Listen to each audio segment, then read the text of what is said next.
muli po ay isang magandang araw mga kabagis. Ngayon po narito tayo sa gubat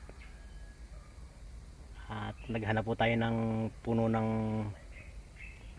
ang tawag ng iba ay alingatong, pero po dito sa parting Laguna, Batangas, ang tawag po dyan ay lipa.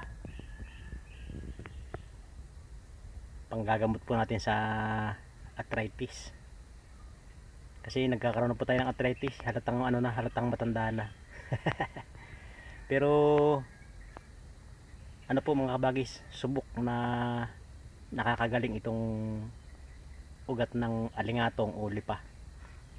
Tara po mga kabagis, humukay tayo sa puno ng ugat.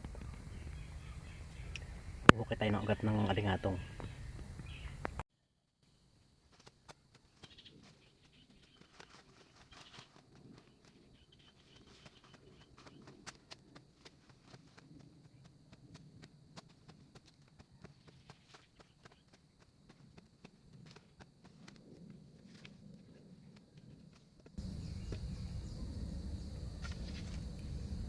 Meron po ditong maliit mga kabagis, so ito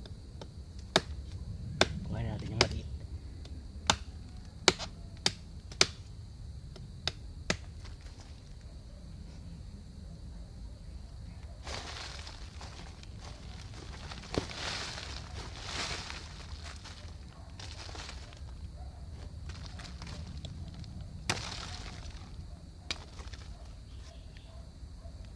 Yan po, pwede na yan.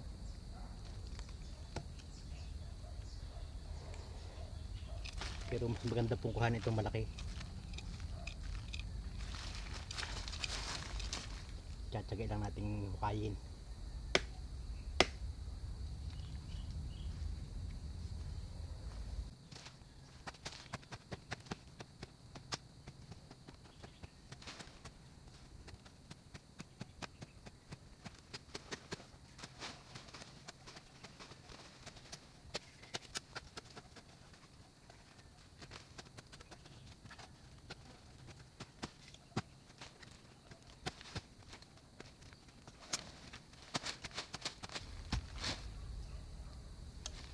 Medyo mahirap lang pong kumuha mga kabagis, pero mas maganda po ito kaysa uminom ka ng gamot na binibili sa butika.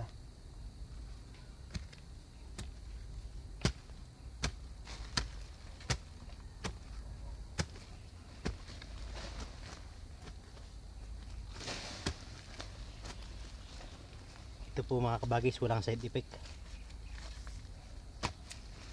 Yung mga binibili sa butika, mayroong side effect yun, kailang hindi pa mararamdaman pagka ikaw yan babagong umiinom.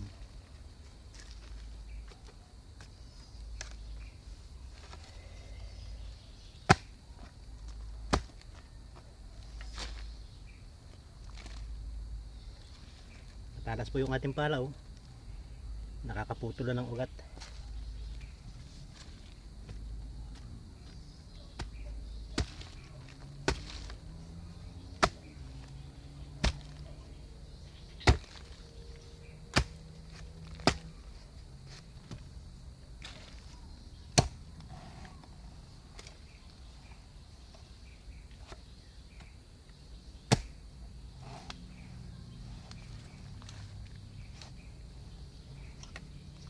Hindi po naman toong mahirap putulin ang ugat ng alingatong kasi malambot siya.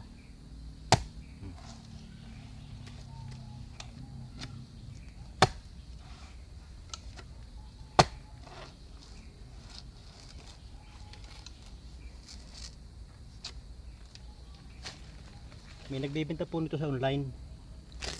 Ang problema, pag nadala sa iyo, hindi mo naman sigurado kung totoong ugat nga ng alingatong. Yan mga kabagis, so laki. Puputol-putol lang po natin yan. Yan, puputol-putol natin tapos sa ating ilalaga. Gagawin natin pinaka soft drink.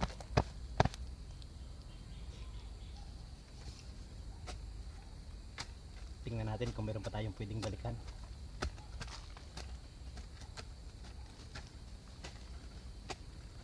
Madalang po yung ugat niyang nakakalat.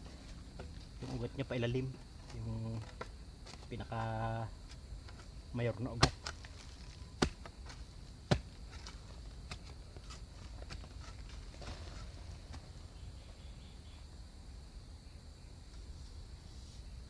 Doon po sa hindi nakakakilala na ring puno ng alingatong, kaya ikukuha ko kayo ng dahon.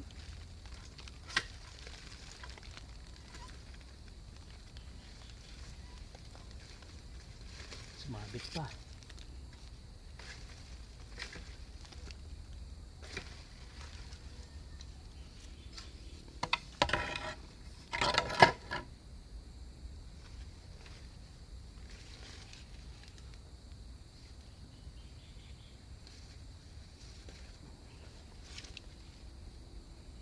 Yan mga kabagis oh. Yan po, kung makikita nyo yung dahon niya, yan oh. Ganyan. Yan ang dahon niya. Ito po yung maliit pa, yung dahon na yan. Mataas kasi yung dahong malalaki, ayun oh. Ito po yung pag napasagi sa inyong balat, naku po, napakakatin yan. Kinabukasan na mararamdaman nyo pa yung katin nito. Makating masakit.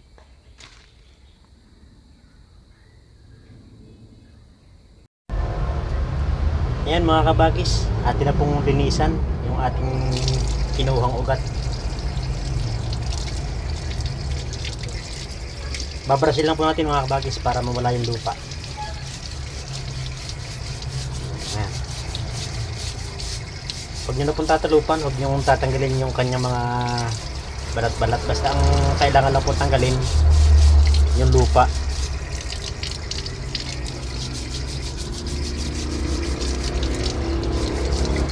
Pagka po tinanggal nyo yung balat niyang ugat,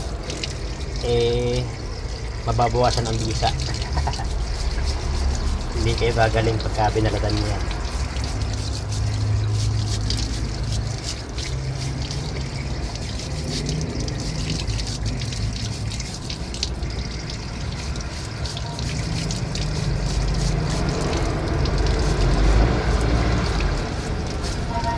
Ayan mga bagay, so puti-puti na. Malinis na, malinis na.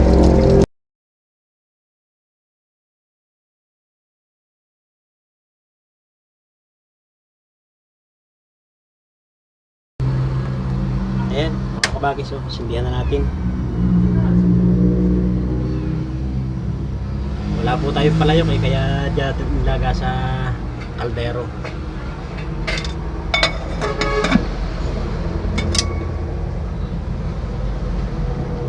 Mamaya po ipakikita ko sa inyo ang kulay ng sabaw niyan pagka nalaga na. Ayan, ito na po yung ating sabaw ng alingatong. Inom po tayo ng sabaw.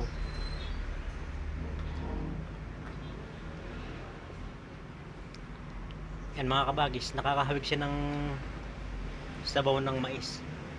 Pero hindi naman siya kasi lasa ng ng sabaw ng mais. Meron lang kaunting hawig.